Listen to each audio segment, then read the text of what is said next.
Hey campers, so I'm giving you a more intensive look at the space blanket greenhouse that I did here for the indoor garden experiment. And basically what I used is I've used 3 space blankets, and I bought a package of 8 of these bad boys. I'm going to get some more just in case because they had $1 each right now. That price is unheard of. All right, so you can see it is letting some light from the outside through. You can see the light bars on the far side here, but most of it's being reflected back, and it's going back and forth between the 2 sheets. So what I did was on the bracket up here that was going across, that I have like this light here hanging from, I went ahead and used some painter's tape, and I taped it on there a couple spots around up here where you. So I got it taped on there and just draped it down. And then I trimmed off the bottom because it was hanging really low, and a couple of the grandkids were trying to step on it, you know. So I cut off the pieces, and I did the same thing on this side over here. And I kind of wrapped the excess over here, and I put it on the bar going across there. And one of the things I did is I just, I put clothespins on it here. And down at the bottom I put tape on it to strengthen it up here.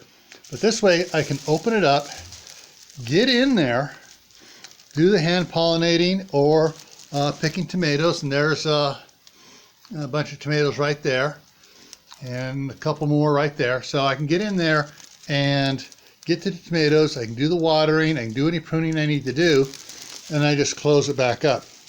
And it takes 2 hands to do it. So let's see if I can set this here so you can actually see. Yeah. I just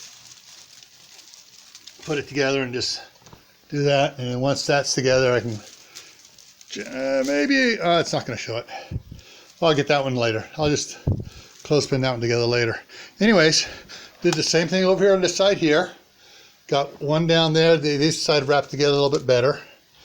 But I can also just, sometimes I can just pick it up a little bit and get in there. And this side here is not connected, so I can actually come in this side here and look around if I don't bump the lights.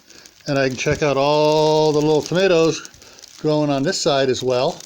Ooh, and there's some more. And you can see it where they're at there, right there. There's some more tomatoes growing over there on the Hannah's Prize. And down here, finally, there's a cucumber back in there. Actually, that one's picked up some more. That one's about 4.5 inches long. About 1 inch round, and then, oh, there's one right there.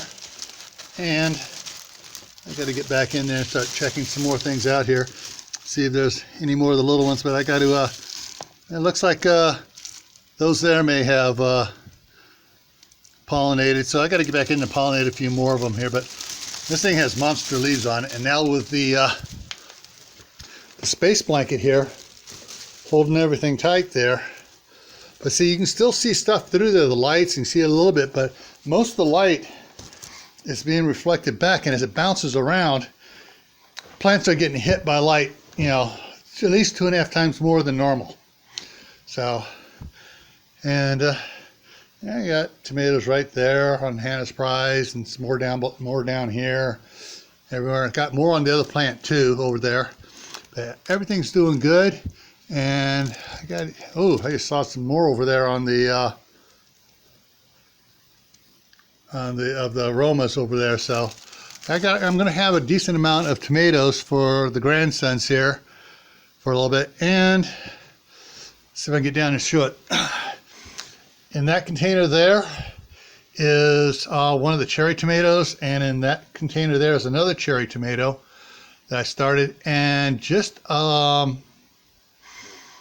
okay, a week and a half ago, about 10 days ago, they were only that tall to that branch right coming off right there. And I put them outside, and I thought they were going to die because when I had outside, we had a rainstorm come down on them and beat the snot out of them, bent them over. I straightened them up, and I put them in here, and they've gone nuts in the last 3 days since I put the space blanket stuff up on it, and they are growing like you would not believe.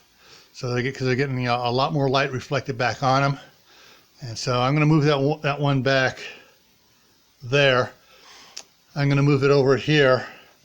And what I'll also do is see when I cut those the blankets off, I put one piece, the piece I cut off, one here, and I put the other one up on top to reflect back down in a little bit. What I'm probably going to do is tape one from here across to here, and go ahead and tape it on this one here, and just let it hang down over here. And any light coming back out this way here is going to get reflected back in as well. And when I actually plant something in here, in these two containers here, and I turn these lights on, all that more light will be bouncing around and going back in. Alrighty, all right, campers. So this is going to be a members only video, never going to be seen by anybody else unless they become a member. And so you got a better tour of how I put this stuff together. And yes, the painter's tape is working good. You know, stick it on there and it's just sticking good to the plastic, and it sticks really well to the Mylar. And okay, I got another clothespin here, so I can peel this off and get back in here a little bit better to look at it. And the onions, I finally brought the onions back in. That's two, yes, Walla Wallas. Those are two Walla Wallas and a couple clumps of the bunching onions in that one. And they're doing great now. So, alrighty, I will see you around. And remember, pass on the word to your subscribers and others that there's some cool videos over here for members only. Alrighty, see you around. This ain't Camp Crystal Lake. We have fun here.